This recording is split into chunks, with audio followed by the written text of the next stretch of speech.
It's really a pleasure for me to be able to talk to you about Ben Graham. I've had some lucky days in my life, but one of the luckiest was in 1949 when I was 19 years old in Lincoln, Nebraska, and I picked up a copy of The Intelligent Investor. It not only changed my investment philosophy, it really changed my whole life. I'd be a different person in a different place if I hadn't have first seen that book. I got a bedrock of investment philosophy that really hasn't changed ever since I read the book. I may embellish on it a little here and there, but it was Ben's ideas that sent me down the right path. And then a year or so later, I very belatedly applied to Columbia University, and Dave Dodd let me in, and I got to know Ben personally when he was my professor in the second semester there. And when I finished up, of course, I said I'd go to work for him for nothing, and he said I was overpriced, and he probably was right. But a few years later, I got a letter from him, and he said, next time you're in New York, I'd like to talk to you. And I made a point of being there about 24 hours later, and he offered me a job. And I didn't ask the salary, but fortunately, at the end of the first month, I found out he'd not taken me, or maybe he'd forgotten about the fact that I'd do it for nothing. And I got inspired working for him, just being around him every day. And then we developed this friendship, which lasted until he died about 25 years later. So I really had a quarter of a century of experience with a marvelous man.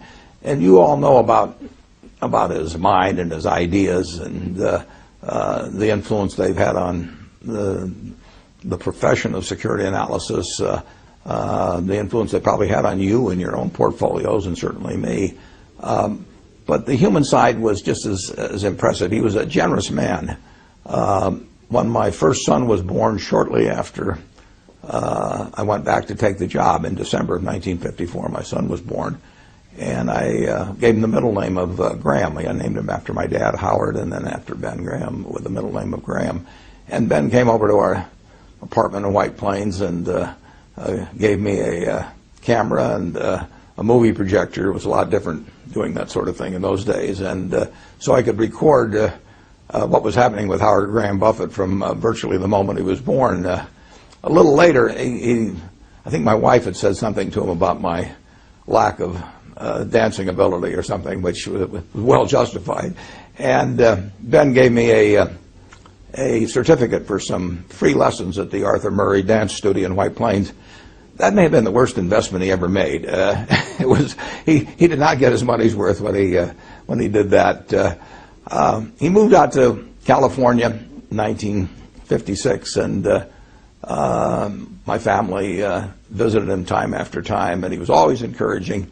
The one thing about it is that you never could balance the books with Ben. He would do things for me or for other members of the family, and you never could think of anything to do for him. So it's a real pleasure for me in a small way to be able to attempt to balance the books by just telling you and the rest of the world what a wonderful human being he was. And that's what really counts. I mean, he couldn't help but be smart. I mean, he was born wired in a way where he was going to be able to accomplish things intellectually that very, very few people could do. And when you think about, particularly in the light of today's markets, think what a remarkable achievement it was to be writing a book in 1934, security analysis. Probably was writing it in 1932 and 3, and here was a man that had been devastated by the Depression and the stock market crash. Many of you manage money. He was managing money for people, and they were disappointed with what had happened. But he could see far enough out in the future that he still turned out this marvelous book in a dispassionate, very rational way, and not overwhelmed by the events of the previous couple of years. But he wrote a book where 75 or so years later, we're still reading it to learn new things every day. So it was a marvelous intellectual achievement. But again, that he couldn't help that. He was born with that brain. He didn't have to be the wonderful human being he was. I mean, he could have behaved in an arrogant manner or had a tone of superiority because he had to know he was smarter than 99.99% of the people around him. But he wasn't that kind of a person at all. He treated all of us students came up to Columbia on a Thursday for 20 or 25 years just to help out a bunch of students that he might never see again, that weren't going to do anything for him. He was sharing knowledge that, in effect, was going to make them competitors. I bought some of the same stocks that Graham Newman was buying, his investment company, later on. I didn't buy them in very big quantities because they didn't have that kind of money.